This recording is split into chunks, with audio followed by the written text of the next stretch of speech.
Hey guys, my name is Alfie Evans, and today I'm going to be reacting to Sentencing South Park Characters for Their Crimes Part 2 by Wickedbinge. Now, I watched the first part a couple of months ago, and so hopefully this one will have more characters to punish. So without further ado, let's get into it. 3, 2, 1, play. Year after year, South Park has given us some of the most interesting characters ever produced for an animated TV show. And while these characters are sometimes endearing and lovable, most of the time they delve into darker and sometimes illegal territory. We have sentenced some of these characters for their crimes in our past video, but there's still so much more on the docket, so it's time to deliver some more justice to this small mountain town. I'm Kyle with Wickedbinge, and today we're sentencing South Park characters for their crimes. Court is in session. As with our previous video, we're going to be picking crimes limited to single episodes or arcs rather than looking at every criminal act committed by one character. And also like the last video, we're going to be using the criminal sentences for crimes committed in the respective areas in which they took place. Since South Park is a Colorado town, we're going to try to use that state's laws for the vast majority of entries. With all that established, let's get started. We're starting off this list with Eric Cartman. Cartman has committed plenty of crimes over the years, but we're letting him off the hook easy by taking a look at one of his minor offenses, at least minor by the standards of Cartman. In the Season 7 episode Casa Bonita, Cartman wants to get invited to Kyle's birthday party at his favorite Mexican restaurant. In order to do this, Cartman tricks Butters into believing a meteor is about to hit the Earth and hides him in Jimbo's bomb shelter. Also, Kyle will have a vacant spot open for Casa Bonita, while Cartman initially only planned to keep Butters in the bomb shelter for a short period of time. It survived a lot of the impact. We might be safe here.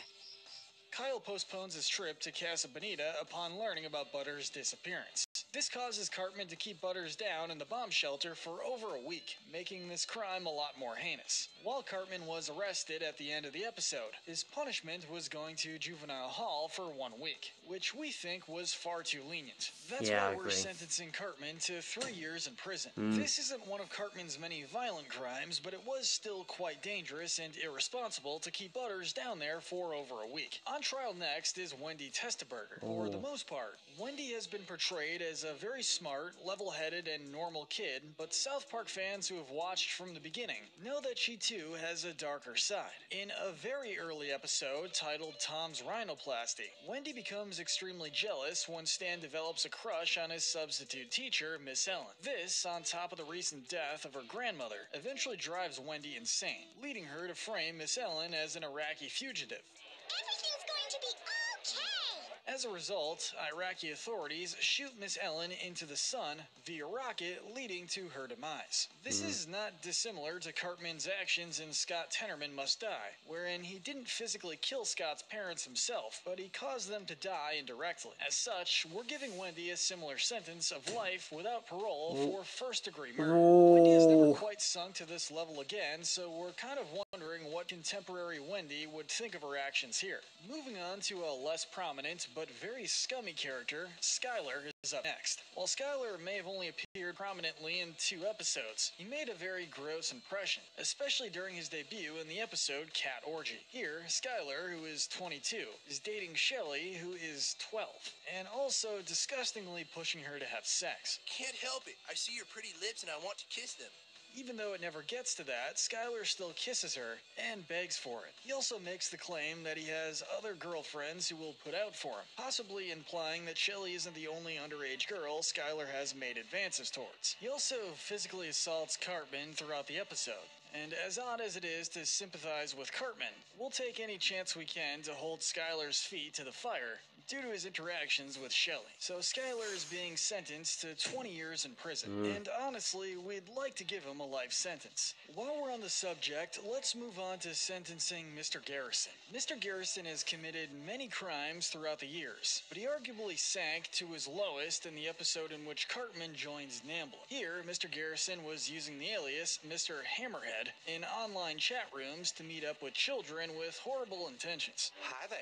When he unknowingly meets up with Cartman, he is arrested by an FBI agent and temporarily loses his teaching position. Suffice to say, his punishment would be much harsher if we were dealing with actual Colorado law. In fact, we're sentencing Mr. Garrison to 20 years in prison. This is probably the most disturbing instance of Mr. Garrison committing a crime, and that's saying a lot. And like Skylar, Garrison is lucky he doesn't get life, because that's what many would agree he deserves. Bebe Stevens is up next. Much like her best friend, Wendy, Bebe is for the most part a pretty typical 4th grader who occasionally is shown to have a darker side. The best example of this is in the episode The List, which sees Bebe orchestrate an elaborate scheme to make Clyde believe he's the most handsome boy in class. She does this to boost Clyde's ego so that he'll buy expensive shoes for her. Sure, yeah, I'll buy you some shoes too. When Wendy and Stan expose her, she holds them at gunpoint and even almost murders Wendy. She fails, but does fire a bullet that just so happens to kill Kenny while he's eating dinner. In this one episode alone, Bebe has committed at least 4 crimes, including unlawful gun possession, attempted murder, manslaughter, and corruption. As such, we're giving her a sentence of 35 years in prison. This is a great example of how a simple plan can escalate in horrible ways. While she's arrested in the episode, she certainly got off easy considering she's out of prison the following season. The next kid on trial is none other than Nathan. Nathan has committed plenty of crimes, even if he's not the most prominent character, most notably repeated physical assault on his best friend Mimsy. Today we're going to be looking at his first appearance in Up and Down Steroid. Hey, Jimmy. While Nathan is known for his hatred of Jimmy, he actually helped him out in this episode, albeit illegally, by selling him steroids. These were even highly specialized steroids that wouldn't show up in a urine test. Jimmy eventually learns his lesson, but Nathan doesn't, making us think that he needs a bit of a severe sentence. So we're sentencing Nathan to 1 year in juvie and a $1,000 fine. It's possible that Jimmy realizing he was wrong is what caused the bitter resentment from Nathan afterwards, now that Nathan could no longer profit off him. Whatever the case, he certainly deserves to face some repercussions. Moving on to the most unhinged mother in South Park, Linda Stotch. Linda has many moments of craziness, but none go quite as far as a role in Butter's very own episode.